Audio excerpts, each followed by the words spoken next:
আলহামদুলিল্লাহ এইমাত্র জার্মানিতে পৌঁছে গেলাম। আর পৌঁছানোর পর এয়ারপোর্ট থেকে বাইরে বের হওয়ার পর যে দৃশ্যগুলি দেখলাম অবাক হয়ে গেলাম, আপনাদের কাছে আজকে তাই শেয়ার করব। আসসালামু আলাইকুম, সবাই কেমন আছেন? একটা ব্লগ ভিডিও দেখার আমন্ত্রণ জানাচ্ছি। জার্মানির হামবুর্গ এয়ারপোর্ট থেকে বলছি।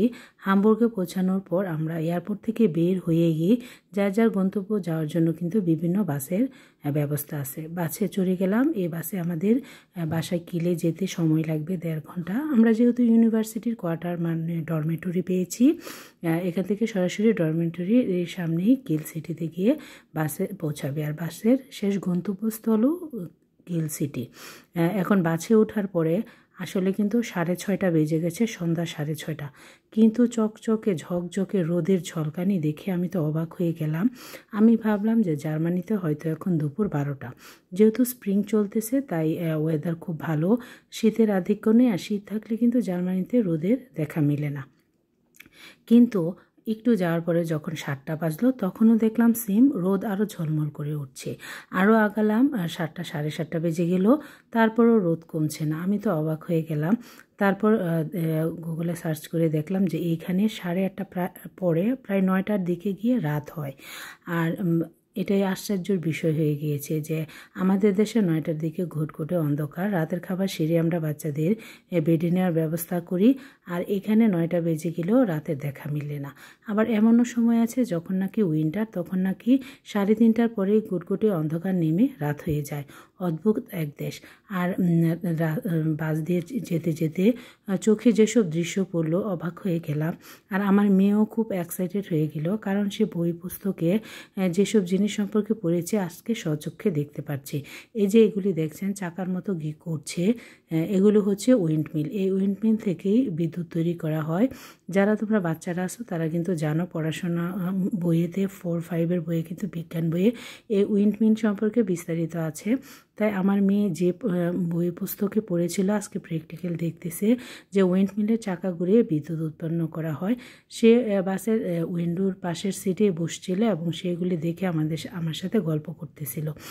তার খুবই ভালো লাগছিল, যেগুলো মুখস্থ করে খাতায় লিখত পরীক্ষার খাতায়, আর আজকে সেগুলি দেখতে পাচ্ছে।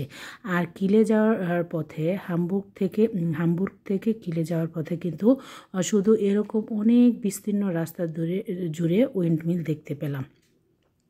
খুবই ভালো লাগলো। আচ্ছা, বাচ্চাদেরকে বিভিন্ন প্রযুক্তির সাথে এখন পরিচয় করাতে পারবো। এবং এই দেশটা এত সুন্দর পরিষ্কার পরিচ্ছন্ন যে অবাক হয়ে গেলাম। আর আমি যেহেতু আগেও দীর্ঘ সময় জাপানে ছিলাম, জাপানও কিন্তু একটা সুন্দর কান্ট্রি। ওদেরও পরিবেশ বলেন, রাস্তাঘাট সব ঝকঝকে পরিষ্কার, মুক্ত বাতাস, অক্সিজেন নির্মল। আমাদের দেশের মতো দূষণ নেই। দেখেন পুরাটা রাস্তা জুড়ে আমরা উইন্ডমিল দেখলাম। আর এগুলো হচ্ছে নেইবারহুড। কিলে আমরা যেখানে থাকবো আশেপাশের বাড়িঘর, আর এই বাড়িগুলো কিন্তু ট্রেডিশনাল। এগুলি সবই সিঙ্গেল বাড়ি। এখানে কিন্তু যে অন্য ভাড়াটিয়া থাকে বা এরকম না, কেউ ভাড়াটিয়া থাকলেও শুধু একজন থাকবে এরকম বাড়ি এগুলো।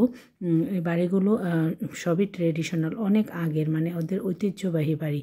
ভালো লাগলো রাস্তার দুই ধারে এই ধরনের বাড়িঘর দেখে, নতুন পরিবেশ।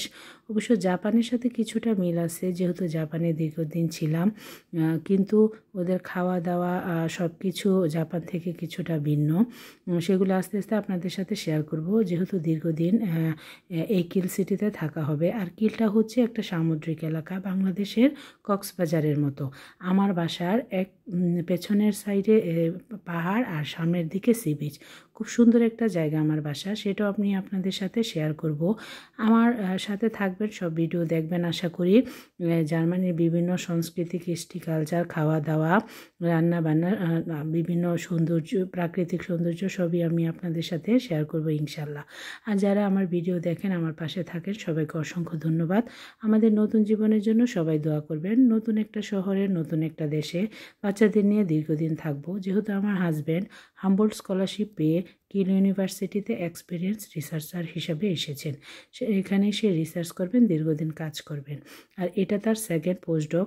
সবাই দোয়া করবেন আমার হাজব্যান্ডের জন্য, যেন সে তার কাঙ্ক্ষিত লক্ষ্যে পৌঁছাতে পারে। আজ এ পর্যন্তই। ভিডিওটা ভালো লাগলে শেয়ার করে সবাইকে দেখার সুযোগ করে দিবেন। আল্লাহ।